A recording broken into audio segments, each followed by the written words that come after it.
Back to एनजीकॉन academy again. और अब जो हमने करना है टॉपिक, वो हमने करना है एक्सरेज का टॉपिक। तो दो किस्म की हमारे पास एक्सरेज होती हैं।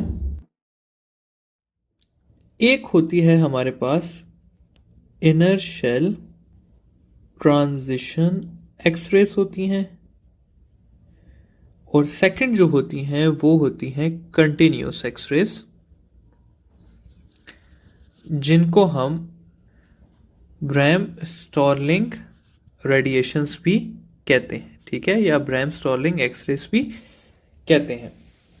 अब ये जो स्टूडेंट फर्स्ट टाइप की एक्सरे है ना, मैं आपको जनरली बता देता हूँ इनके बारे में, और थोड़ा सा आगे डिटेल भी कर लेंगे, क्योंकि ये टॉपिक डायरेक्टली कोर्स में इंक्लूडेड नहीं है और ना ही इससे एमसीक्यूज आए हैं, लेकिन स्टिल हम इसको करते हैं क्योंकि नस्ट में ये टॉपिक इंक्लूडेड है, एनईटी का जो टेस्ट होता है जिन्होंने देना है। तो इस तरह है स्टूडेंट्स के, अगर मैं कहूं कि ये मेरे पास शेल्स हैं डिफरेंट, और इनमें जो है वो इलेक्ट्रॉन है, तो जब एक हैवी एलिमेंट का इलेक्ट्रॉन फॉल करेगा तो वो काफी ज्यादा एनर्जी एमिट करेगा, ये हमने ऑलरेडी पढ़ा है। तो अगर उसकी एनर्जी जो है वो एक्सरेज के रीजन में लाई करेगी, तो इसका मतलब है कि वो ट्रांजिशन की वजह से क्या रिलीज कर रहा है, एक्सरेज। तो ये पहला तरीका होता है जिससे हमारे पास एक्सरेज आती है। दूसरा तरीका क्या होता है, दूसरा ये होता है कि अगर हमारे पास एक एटम है, ठीक है, ये हमारे पास एक हैवी एटम है,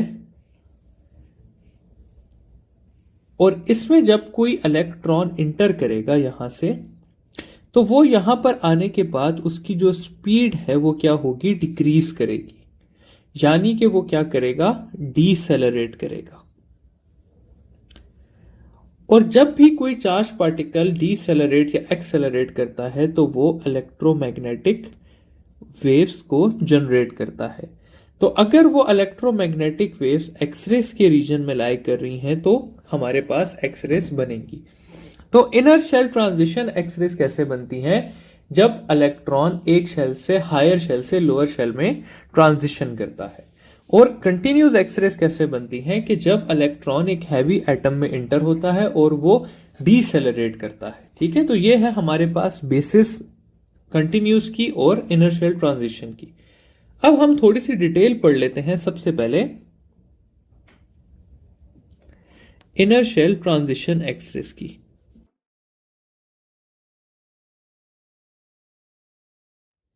अच्छा जी, अब क्या हुआ है कि जो प्रोसेस होता है ना ओवरऑल, वो किस तरह से होता है कि हमारे पास एक इलेक्ट्रॉन गन होती है, उसके बाद हमारे पास एनोड्स होते हैं जो कि उसको एक्सेलरेट करते हैं, और यहां पे फाइनली हमारे पास एक हैवी मेटल होता है। इलेक्ट्रॉन यहां से आता है, एक्सेलरेट होता है, और फिर यहां पर इंटर होता है। और इंटर होने के बाद दो किस्म के प्रोसेसेस होते हैं। सबसे पहले डिसेलरेशन होती है, और फिर वो क्या करता है, इलेक्ट्रॉन को हायर शेल में भेजता है। अब हम कंसिडर ये करते हैं स्टूडेंट्स के, हमारे पास यहां पर एक एटम है जिसके पास डिफरेंट शेल्स हैं। ये हमारे पास के शेल है, ये एल है, ये एम है, ये एन है, और यहां पर एक इलेक्ट्रॉन जो है वो इसके अंदर मौजूद है। अब ये जो हमने इलेक्ट्रॉन इसके ऊपर स्ट्राइक किया था, ये जो पर्पल कलर से मैंने शो किया है, ये आता है और इसको एनर्जी प्रोवाइड करता है, और ये इलेक्ट्रॉन हमारे पास लेट से एल शेल में चला जाता है। अब जब ये इलेक्ट्रॉन एल से वापस के में आएगा, ठीक है, ये इलेक्ट्रॉन जब एल से वापस के में आएगा तो ये क्या करेगा, एनर्जी रिलीज करेगा। और वो एनर्जी अगर ज्यादा होगी तो ज्यादा एनर्जी की वजह से हमारे पास वो एनर्जी एक्सरेज के एक स्पेक्ट्रम में आ जाएगी, तो हम कहेंगे कि क्या रिलीज हुई है, एक्सरे हुई है। अब ये जो एक्सरे रिलीज होगी, बोहर के मुताबिक ये इक्वल, इसकी एनर्जी इक्वल होगी ई एल माइनस ई के। ठीक है, इतनी एनर्जी रिलीज होगी। तो इसी तरह अगर वो n से जो है, लेट से n से जो है वो एक इलेक्ट्रॉन फॉल करके आया l में, तो उसकी एनर्जी कितनी हो जाएगी? उसकी एनर्जी हो जाएगी En माइनस ई एल। तो जब भी इलेक्ट्रॉन जो है वो फॉल करता है फ्रॉम एनी शेल टू के शेल, तो उसको हम नाम देते हैं के सीरीज एक्सरे। ठीक है, अब अगर इलेक्ट्रॉन जो है वो फॉल करेगा फ्रॉम एल टू के, तो उसको हम नाम देंगे के अल्फा। अगर वो फॉल करेगा फ्रॉम एम टू के, तो उससे हम नाम देंगे के बीटा।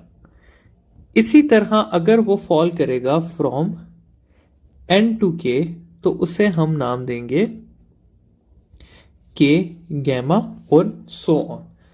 तो अगर मैं कहूं कि इलेक्ट्रॉन ने जो है वो फॉल किया है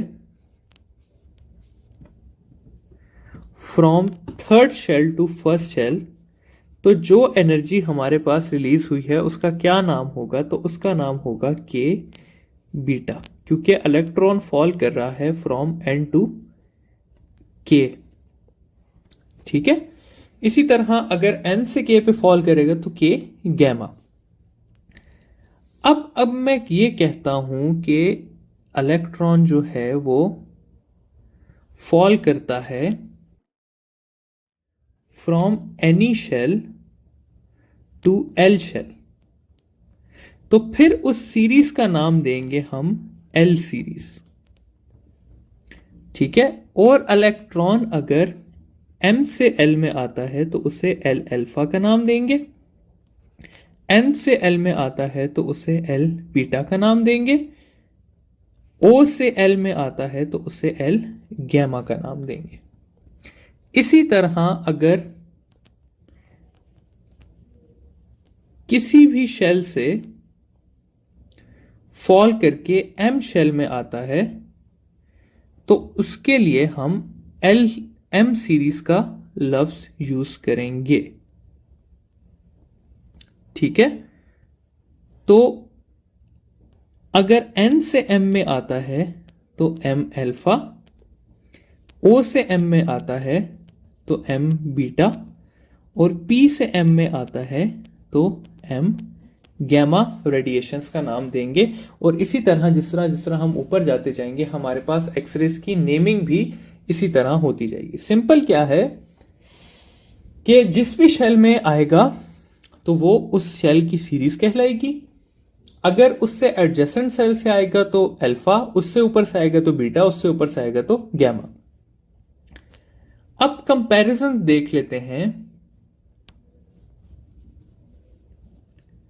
सबसे पहले बिटवीन के एल एम एन एक्सेट्रा का आपस में, तो जो के अल्फा की स्टूडेंट के सीरीज की जो एनर्जी है, के सीरीज की जो एनर्जी है वो सबसे ज्यादा होती है, फिर एल की, फिर एम की, फिर ओ की एंड एन की, फिर सो। तो अगर मैं कहूं कि के गैमा और एल अल्फा में से किसकी एनर्जी ज्यादा है, तो इसका आंसर सिंपली क्या होगा? के होगा। आपने ये नहीं देखना कि के साथ गैमा लगा हुआ है या अल्फा लगा हुआ है या कुछ भी। अगर के को कंपेयर किया गया है विद एल एन एम और एनीथिंग, तो के की एनर्जी ज्यादा होगी एल से, एम से, एन से एंड सो ऑन। ठीक है, तो के की जितनी भी है, के अल्फा, के बीटा, के गैमा, उसकी एनर्जी ज्यादा होगी L alpha, L beta, L gamma के मुकाबले में। ठीक है स्टूडेंट्स, तो अब हम क्या देखते हैं आगे comparison of alpha, beta and gamma.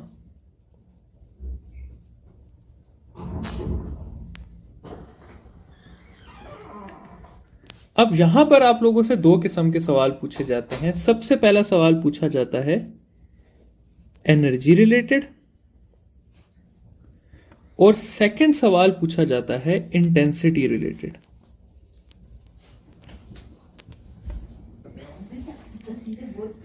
Intensity related, अगर एनर्जी को कंपेयर किया जाए तो सबसे ज्यादा एनर्जी होती है गैमा की, फिर होती है बीटा की, फिर होती है अल्फा की। तो गैमा रेडिएशन यानी कि के गैमा जो है उसकी सबसे ज्यादा होगी, फिर के बीटा की, फिर के अल्फा की।